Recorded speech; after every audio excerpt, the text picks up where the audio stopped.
Just a little bit of context. I assume most of you and we as business leaders, entrepreneurs, and innovators operate in an era of very fast-moving changes and accelerating technologies.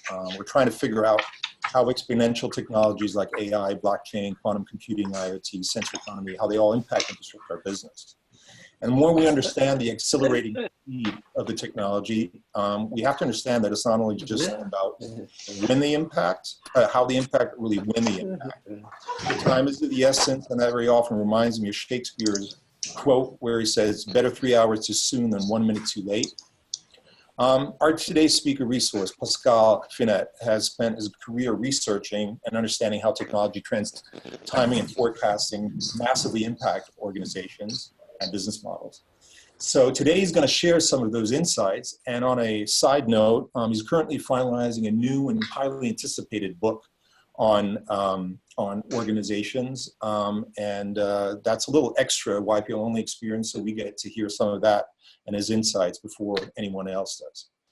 Let me just give you a little bit of a background on Pascal and what he's done so far in his life. I had the pleasure of meeting and working with him while I was running the Singularity franchise here in Germany. He's a co-founder of Radical, a company that helps organizations prepare for the future.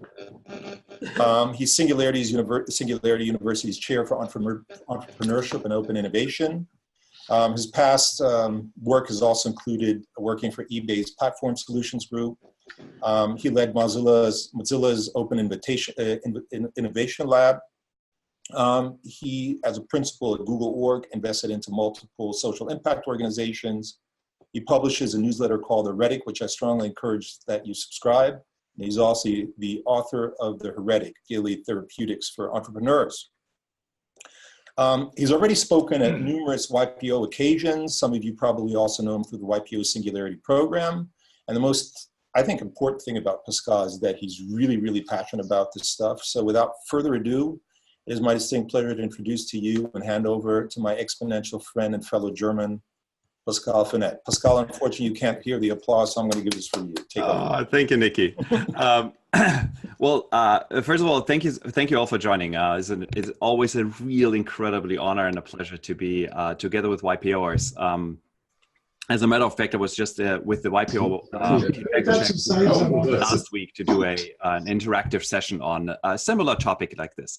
So let me quickly go into screen share. So whoever's sharing the screen, if you could unshare, perfect. That is awesome. So let me just dive right into it, and we'll start off with this comment here. So a good friend of mine is Ron Shaich. He's the CEO, former founder, president of a company called Panera Bread. Panera recently sold for $7.5 billion to private equity. And Ron and I had dinner. And if you know anything about Panera, Panera was a really fascinating company, as they still are. But they were very early in digital. So as a fast food company that did digital ordering, et cetera. And I asked him a simple question. I said, like, Ron, how did you actually manage to stay like so early in this, like in the industry, but like kind of like hit the timing just right? And he said, and I literally wrote this down because it's pure poetry. He said, verbatim, he said, our approach at Panera has always been to discover today what will matter tomorrow, and then transform our company into a future that is unfolding before us. And I think that's what we have to do as leaders, as business leaders in this world, more so than ever before. And of course, and this is like just a 2-minute reminder for you, we're living in these really interesting exponential times. This is what Singularity University teaches. This is like, of course, what I spent my whole career in. And the foundational text, at least for Singularity University, is what Ray Kurzweil formulated in an essay he wrote about 25 years ago called The Law of Accelerating Returns. Highly recommend. It's on the web, so just Google it and find it. It's about 30 pages long. It's really, really good. And he basically found that the rate of change in a wide variety of systems increases exponentially. And again, like, I'm not telling you anything new. Like, you probably and hopefully know this by now.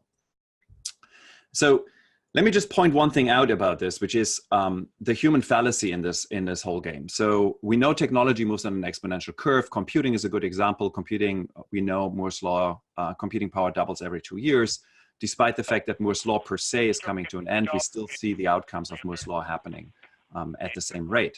So now, our thinking is linear. The way we perceive the world is linear. And the simple example when you come to singularity, we always give you is, imagine you take 30 steps, 30 linear steps get you 30 meters. More importantly, if I were to ask you how far that is, you actually have a sense for it. You've got a gut feel for it. If I ask you about 30 exponential steps, so every step is twice as far as your last, the distance becomes 1 billion meters, 2 to the power of 29. But much more importantly, you can't feel it. It is really not like we're not wired for exponentials, yet technology moves on an exponential curve. So this leads to 3 interesting outcomes.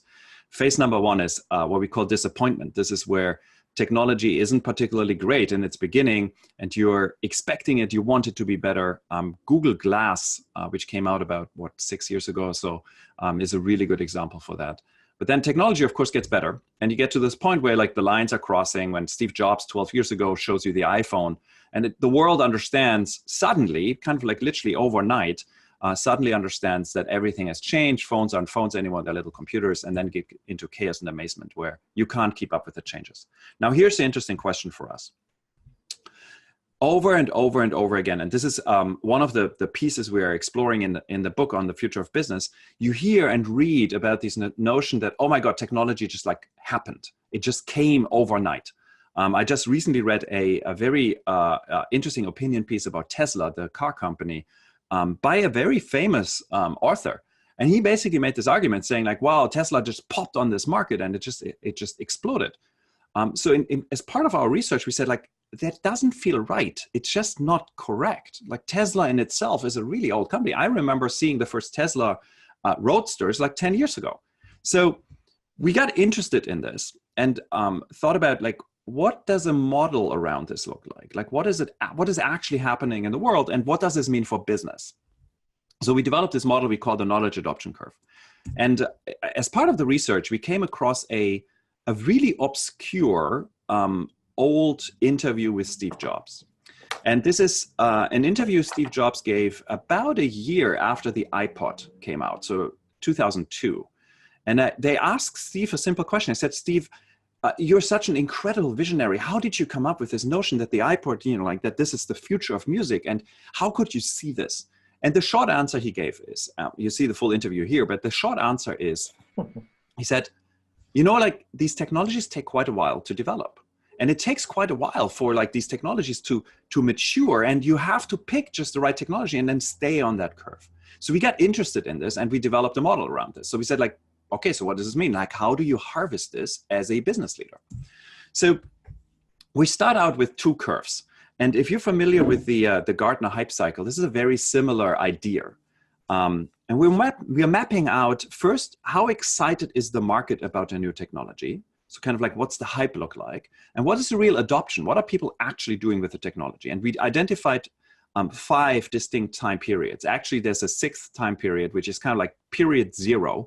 And period 0 is when stuff is in the lab. So kind of like nobody really does anything with it. It's just because it's developed in the lab. And this is how it works.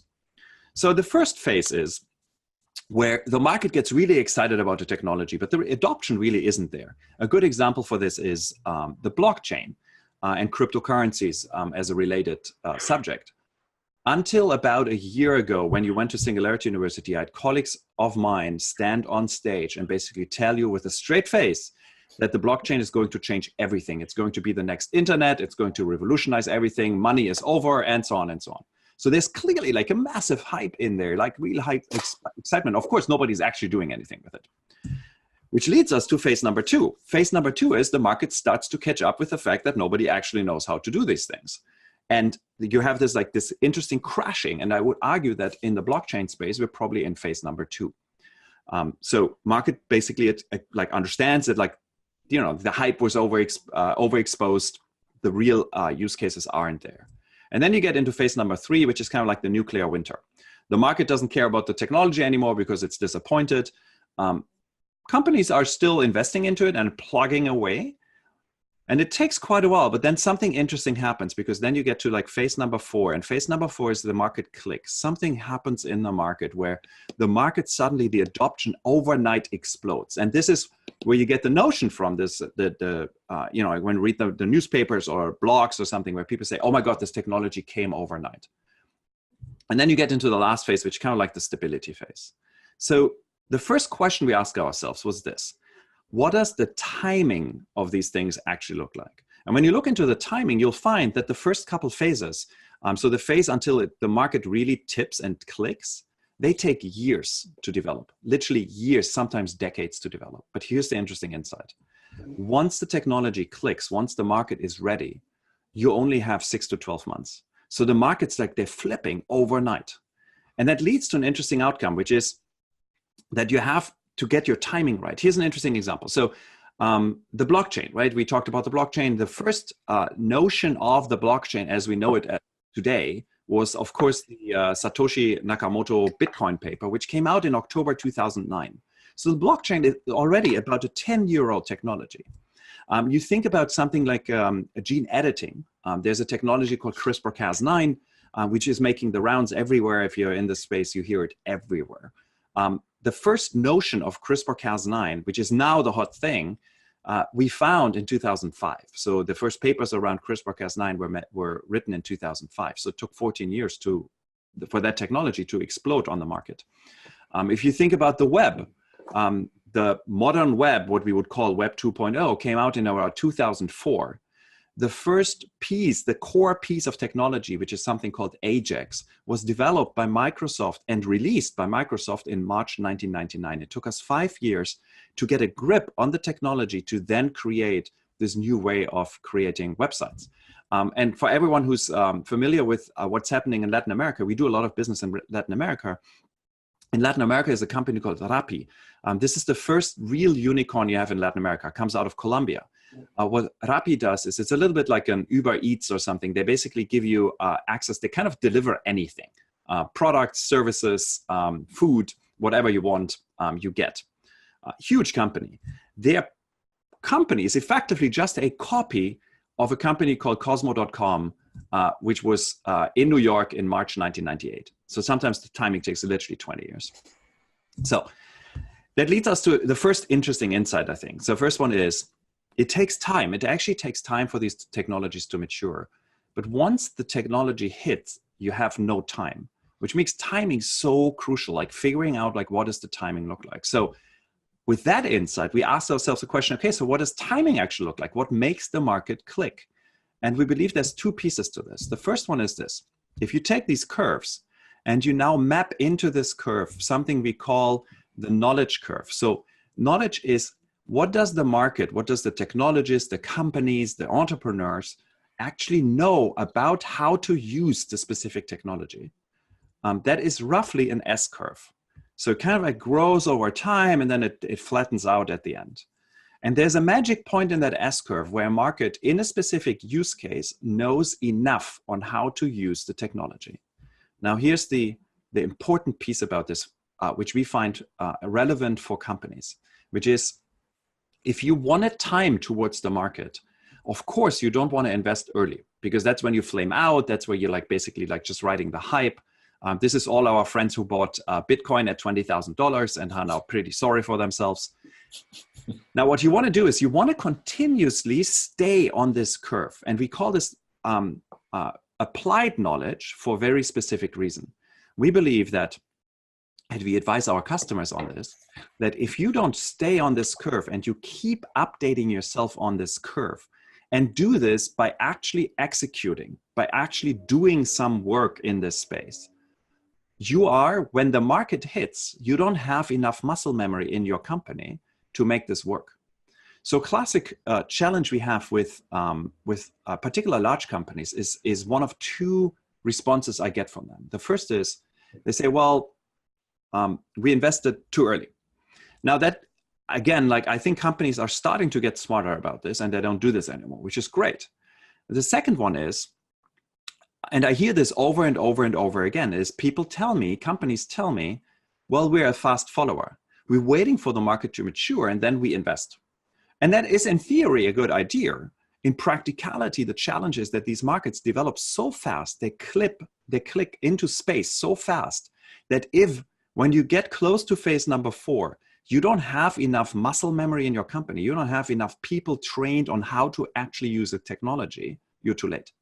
So the urgency I think we have is that you have to figure out what do these curves look like in terms of timing, and we'll get into this in a minute, and then stay on this curve. That doesn't mean that you release product into public, but it means that you have to do this internally. It is not enough to just read the white papers or go to the conferences. You have to actually build up muscle memory.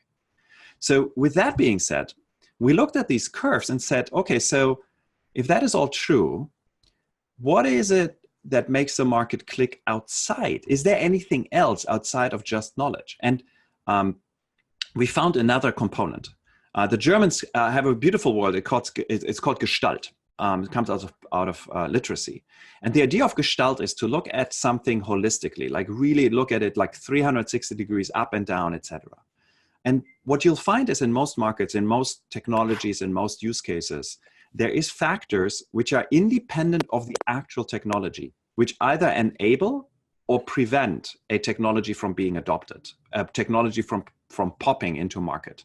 So this could be social acceptance. This could be other technologies which need to be true for this technology to mature.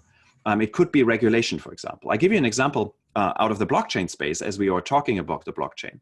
If you talk to any of the big consulting firms in the world, they will all tell you, every single one will tell you, they 100% believe that the blockchain will revolutionize accounting. And it makes perfect sense. If you think about the technology, it makes perfect sense. Now, none of them will roll out a blockchain-based accounting product until we have regulation, which says blockchain-based accounting is okay. So here in the US, we've got the IRS, which is our tax authority. The moment the IRS will come out with their 200-page paper, which says, here's how you use the blockchain to submit your accounting, your US GAAP accounting documentation, that moment, the market will flip literally overnight. Before that, nobody will use the blockchain because it's just too risky. So you have to map out the Gestalt. You have to map out, like, what are these factors which allow a technology to pop and not to pop? So let me bring this together. The first part is, when you look at a company, if you look at a technology, like try to start mapping out these curves. They're actually typically relatively easy to map out. One important thing is, these curves are individual, not just to a technology, but also to the use case and probably to your industry. So there is not a singular curve for the blockchain. There surely is a curve for the blockchain in accounting in the United States of America. So look at those curves. And again, like we do this as an exercise with our clients, we go and basically build these curves with them.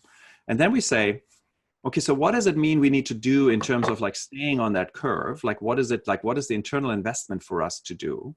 Secondly, also mapping out, like, what does the Gestalt look like? So let me give you a very practical example, and I think that brings it nicely together. So I want to go back to Apple, and I want to go back to Apple when Apple released the iPod, because it's such a beautiful example. So before the iPod, way before the iPod, 4 years before the iPod, we actually had MP3 players. So the first real MP3 player was a thing called the MP Man.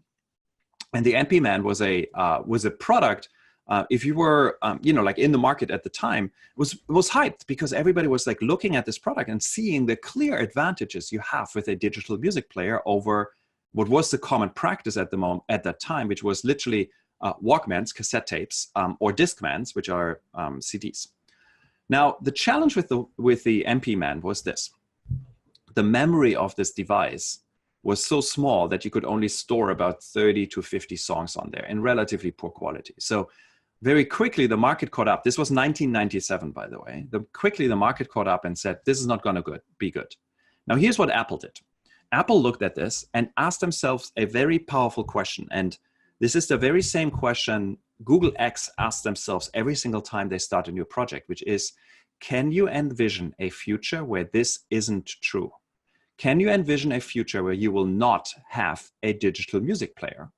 And the answer, of course, is no, because the advantages of this device are so vastly superior to your average device, like your cassette tape recorder or player or your disc player. Now, you do this. So you say, basically, you say, what is, can you envision a future where this isn't true? So Apple said, like, of course we can't. And then Apple started mapping out the Gestalt.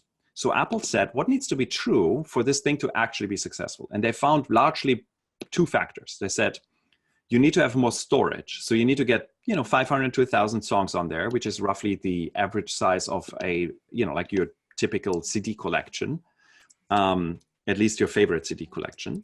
And secondly, you also need to have broadband internet penetration, which is high enough because you need to get those songs onto these devices if you don't want to rip CDs.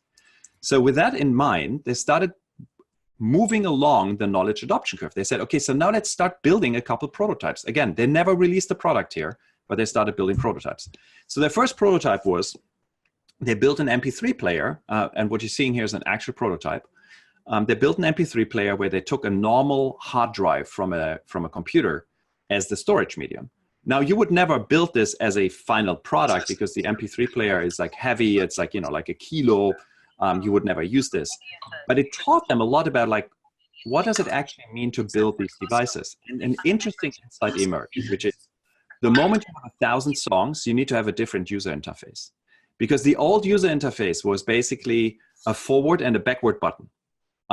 So if you wanted to go through 30 songs, the worst case you need to do is like you press this button 29 times.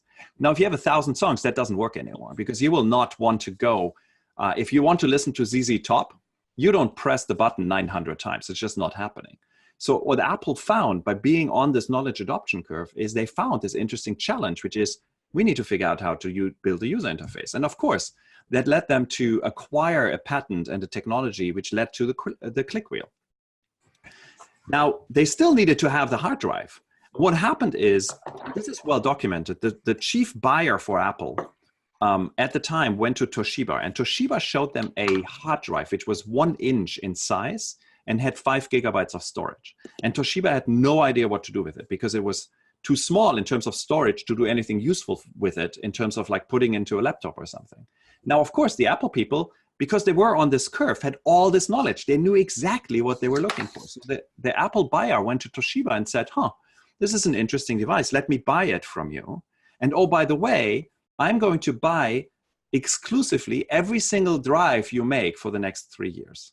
And then, of course, that led to the iPod. And the iPod was, for a long time, the only MP3 player which A, had a useful interface, B, was the only MP3 player which had this kind of like storage technology which Apple had exclusive access to because they could see the market. And then, of course, it became this massive success, which ultimately led to the iPhone. So that being said, I believe this is incredibly important to figure out, like, if you are investing into technology, use this model to figure out, like, where are you in a technology to really time your entry to market. I want to leave you with a last thought. It's kind of like, I want to zoom out a little bit, and this comes out of our book, and this is the central thesis in this book. Technology and the stuff I just showed you leads to a market which is heavily, heavily changing, and I just want to put that thought into your head. So we talked about this like interesting like notion of like exponentiality, linear thinking, and we're at this really interesting intersection point where these lines are crossing, and that leads to an interesting outcome. And the interesting outcome is what we call the middle goes away. So if you went to business school, you do remember the product pyramid, and we see the product pyramid in pretty much every market. The product pyramid is very simply, at the top of the pyramid, you've got high margin, low volume products. At the bottom, you've got low margin, high volume products, and you've got this whole thing in the middle. Due to the nature of technology and what technology enables you to do in terms of how you market, produce, sell products, this pyramid is shifting into a very different shape, which is looks much more like an hourglass. So what you'll see is the market basically like ripping apart, where at the bottom of the hourglass, you've got the Amazons of this world. In the fashion industry, you've got Primark and H&M. In many other industries, you've got these infrastructural companies, the companies which are much more vertically integrated, these giant juggernauts which make average products for average consumers in average households, but really affordable, really easy to access. And then at the top, you've got these artisanal companies, like your Gucci's, your Prada's on one hand, but also like this whole new breed of new companies which are much smaller. And again, it's a direct outburst of what we're seeing in the world of technology. And that leads to an interesting challenge. And I think that's the thing I want to just put into your head, which is that the middle goes away. And most companies today operate at this middle piece. And it's a very, very, very strange situation because like most companies we talk to, they have to make a decision if they move up or down. And again, like the technology, to just bring this back to the knowledge adoption curve, you need to figure out, like, are you going to be an infrastructural player in technology? Are you going to be at the bottom of it? Or are you going to just leverage technology, which is in the market, and create the value on top of that? And then you go up this thing. So with that being said, Nikki mentioned we're writing a book. I just want to invite you, if you send an email to this email address, it's a bot. You will get all my contact details. We will share, by the way, through YPO, of course, the slides I just showed you. But if you just want to be in touch with me personally, by all means, please send an email. We share all our research through this invite-only network. So I'd be delighted to have you in there. So that all being said, let me end my screen share. And yeah, I'm just super curious about questions and digging deep into the topics. Yeah, Pascal, if I may sort of start off before we blend into the breakout sessions. First of all, thank you very much for this really insightful sharing presentation of your work. I know there's a lot more. This is just the tip of the iceberg, so we'll really be eager to read your book. Now, from your experience with the different organizations you work with, the companies you work with today when you do your work with Radical, what's the kind of culture that you recommend to us and also to those companies that you actually need to create to remove yourself from that cognitive bias that very often prohibits you from going into the long run, not immediately responding to, oops, here's a failure, so let's move away from this technology, but sort of, staying on top of things, as you mentioned. What's that culture that you're looking for? Yeah, I think it comes down to two parts. One is, and I'm not telling you anything new here, by the way, but one is, and just to reiterate, so one is really around, I think there's a real challenge, particularly if you happen to be a publicly traded company, to be stuck in short-termism. And that is a deadly force. So the notion of, like, I need to hit my quarterly numbers, and thus you're like really thinking short-term, it's a disaster, which is also the reason why I love typically working with, like companies which are typically YPO companies, because they're typically not publicly traded or are thinking actually much more longer term, which is beautiful. So I think that's one. Then the second one is really, and again, like, this is nothing new, but really around is a notion around, you need to create a learning culture inside of your organization. You need to actually create an agility which is focused on learning. And one of the challenges I find is that we have an overemphasis on failure, and the notion of, like, oh, failure is good. Like, you hear all this like Silicon Valley bullshit about fail fast, fail forward, and so on. And I'm always like puzzled by this, because like, who on earth wants to fail? Like, failing is the worst thing you can possibly do. So for me, the question is, like, how can you redefine failure and actually focus on the learning? There's a beautiful like way to think about this, which is this acronym. If you take the acronym FAIL, fail, and turn that into first attempt in learning, I think you're on a really good pathway. So really focus on the learning and create a culture around learning, which allows you to like do this stuff, like stay on this learning, the knowledge adoption curve, right? Which is truly a learning experience. Yeah, great. Yeah, I don't know if there are any other questions. Please feel free to post those into the chat room. Otherwise, my suggestion would be to management team that we now fade into the breakout sessions. Okay, is Pascal back? I'm here. Yeah, I am here. Okay, so I would suggest let's start working through the groups. Do we have someone from group number one, breakout group number one? Yeah, that could be us. Greg, hey, so we had give it a shot.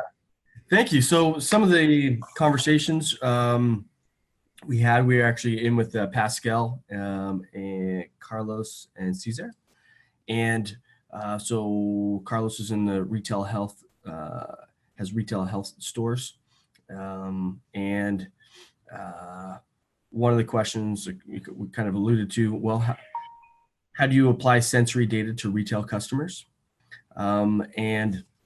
Actually, Pascal, maybe I'll throw it back to you to kind of restate what you shared. One of the actions you said is about creating an inventory of technologies with specific use cases. Would you mind recapturing that?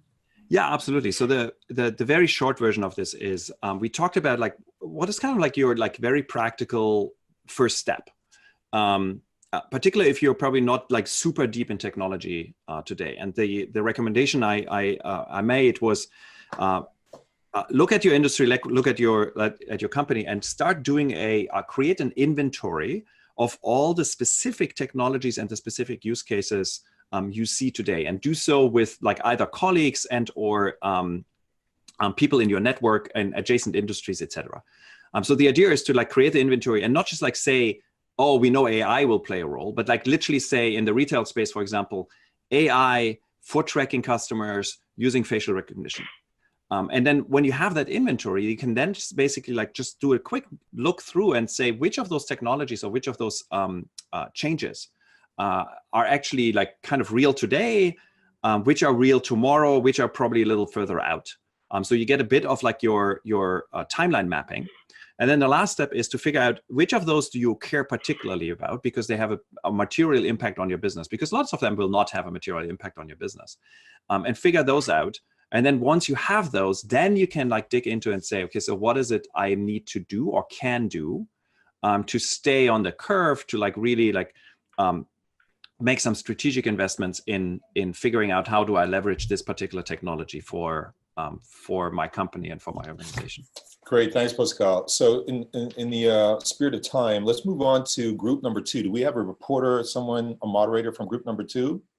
That was a question: when new technologies make bold promises. Volunteer? Yeah, sure. David, how are you? Doing well, thanks. So we had a big discussion in our room of 2. So the question was, when new technologies make bold promises, how do you discern the hype from what's commercially viable?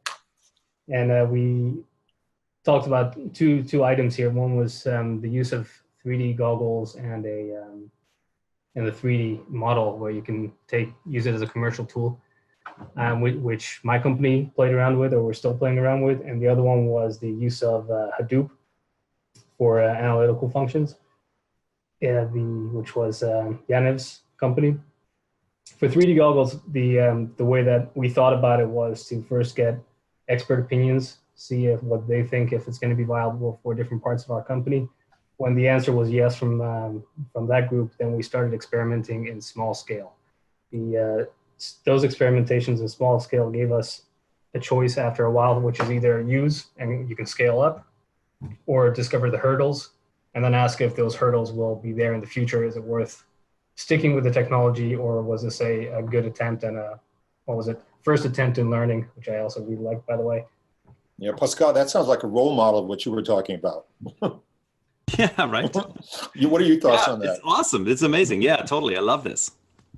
Yeah, and then so in our company with the 3D goggles, commercially, we're still waiting with the technology. We're not able to roll it out cheaply, quickly enough. On the back end with CAD and all the design, we're obviously using it, and so are many other companies. Great. Thanks, David. For the Hadoop story, just well, actually, maybe Yanni, if you want to pitch in on that one, because it's your story and you can tell a lot better than I can. No, well, they followed a very similar idea, that they started using it and realized that the benefits aren't scalable as much as the hype was. So they decided that it's not the right thing, and another technology will come by in the future that will be the best thing for their customers. So they experimented and dropped it as a learned attempt. That's it. By the way, Pascal, just on that note, a question to some of the work that you guys do at Radical. Do you see any correlation of actually failures, sort of the learning that comes out of those failures versus actually the progression of viability of a technology? I mean, I know it's not linear, but do you see sort of certain patterns of failure that at some point eventually lead to actually a much more massive improvement in viability of a technology? Yeah, for sure. And I think you need to make a distinction between there's companies which actually develop the technology, and then there's companies which use the infrastructure guys. Yeah, exactly. So if you're an infrastructure guy, your iterations, your learnings, you're pushing forward is very directly, of course, correlated to like the progress you're making on the product. And I'm not telling anything new here. If you happen to be just a user, so say, for example, you're the user of Hadoop, you are not pushing the technology itself forward. You just push your own understanding of the technology forward. But what we see quite often is that by pushing your understanding of the technology forward, you also often come to points where you create very novel use cases for the technology, and or you start combining, let's say, a Hadoop with something else to actually solve the problem you wanted to solve. So there's definitely learning and accelerated learning in there as well. Great, thanks. Okay, I'm just going to move forward to group number 3. How do you make long-term complex decisions? Do we have anyone from group 3? Volunteers, moderators, someone dying to share. Group number 3. I don't know which group number we were.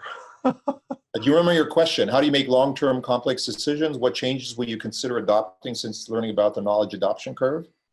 Okay, that might be us. It's Nenad here.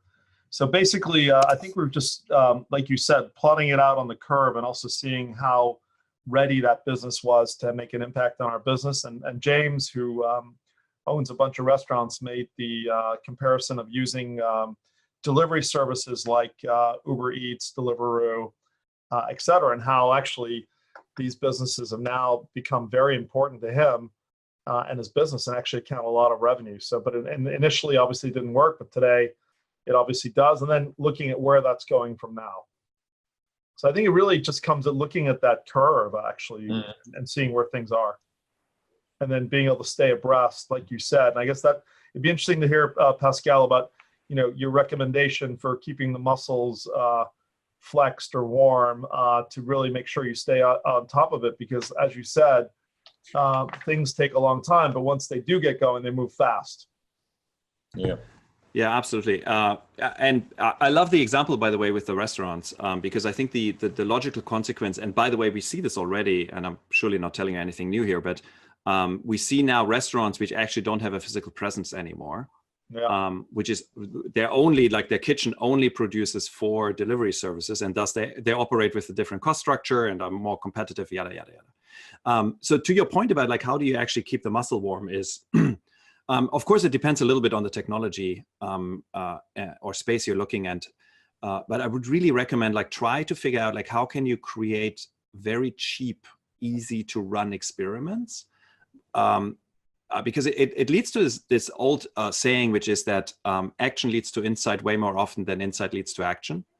And there's a really important piece around like just like the physical doing of something. So this might be in the case of like, if you want to look at the technology like Hadoop, like you actually write a few lines of code and have someone like, you know, like play around with this in a corner. In other examples, it might be like taking a little bit of money aside and just like trying things out and see what the insight and the reaction is. Because again, like there's such richness and textual richness in doing these things rather than sitting in a room and conceptually thinking about them. Yeah.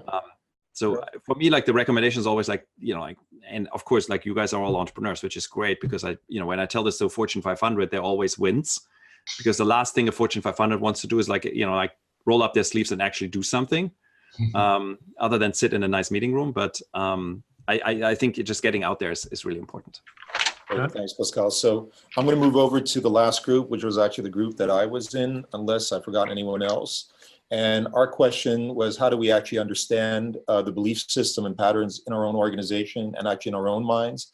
And how do we create that space of influence, and how do we create change in our organization to allow for more innovation? Now, actually, I'm going to hand over to Margarita, who's going to talk a little bit about how she actually deals with that in an organization in a quick 30 seconds to 1 minute. And Alberto is going to talk about how he deals with the whole KPI issue with his external stakeholders. Margarita, you want to give it a shot? Margarita. Hello. Hello? Yeah, hi. I had it in mute. So my company culture is called Be and Make Happy, sería ser feliz in Spanish. And so we encourage people to be very congruent in their personality, and both outside and inside the workforce. And that creates for a lot of diversity. In our annual meeting, we don't only look at last year's results and next year's plan, but we also have a section where we encourage craziness. What's wrong with the company? What could be different? And by also promoting, especially the young people, to complain about what they see their company as being dated, helps a lot. One quick example is, I said the other day to some young people, can you please repost this ad in your Facebook page? And they said, you gotta be kidding. I'm not losing my reputation by posting on Facebook. I don't use Facebook anymore. I only use Instagram. So we realized that if we want to attract young consumers, we gotta do a different medium. So we have to know exactly what it is they're using. So we, in general, encourage craziness and dissent. That's how we keep innovation happening. Thanks, Margarita. By the way, Alberto actually in his company he has to deal with external stakeholders as an investor, and I thought it was an interesting point he made about how some of the KPIs just don't work. Alberto, do you want to quickly share that with us, your thought? Yes, I was sharing that I recently joined this company, and one of the things that I'm working with is that it's not necessarily only the KPIs like the return on investment that some of these things may have on using different. Here we are of the let's say the users, not the developers of technology. But even for that, you need to have do and conduct some investment on that, and sometimes the ROI is not necessarily the good, or not only a return on investment, but other KPIs are not the right set of let's say measures that the technology or in general innovation can be measured with. You need to make the changes and set an amount of resources, not only money but also people that could work on this and to get the results that you're looking for. Pascal, you have any thoughts on that?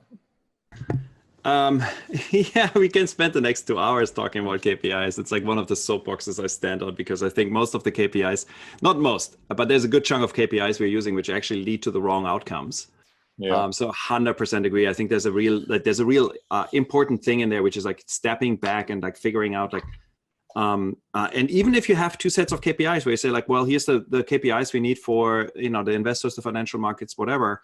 And then here's this other set of KPIs which really allow us to like understand like how we're progressing as a company, like how future ready are we, etc. So you got your KPIs that measure sort of what's happening at the core of your business, and you have a set of KPIs that measure what's happening on the edge. Yeah, that's right. To quote our fellow colleague Salim Ismail. Yeah. So did I forget any group? Oh, sorry. You want to say something? So no. I think there's a really interesting thing which comes right out of Geoffrey Moore, the guy who wrote Crossing the Chasm.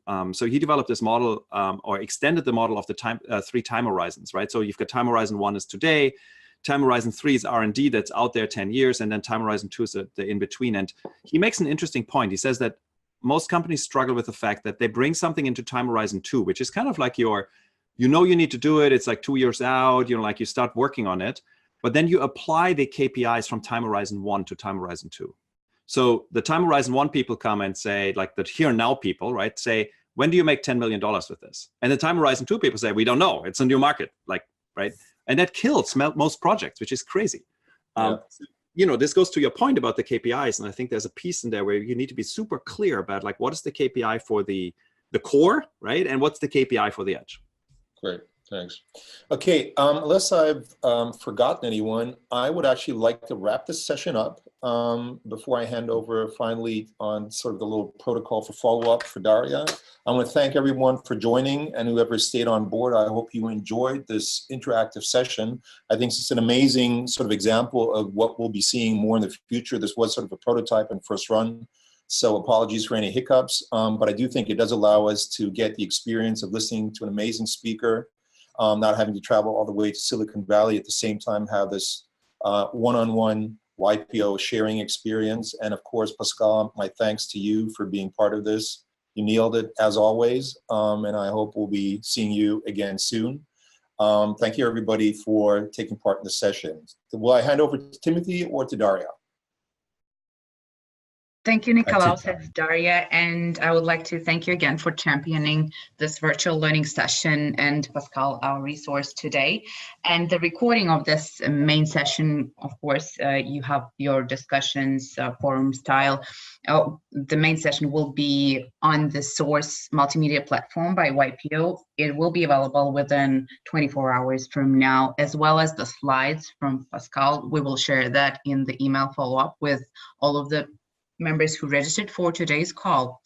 And with that, I would like to thank you all again for joining, and have a wonderful day, afternoon, or evening. Nice. Thank you for hosting. Thank you. Thank you. Goodbye, Thank you so everybody. much. Thank you very much. Take care. Wonderful. Bye-bye. Thank very you. much, Goodbye, everybody. Pascal. Thanks so much. Thank you.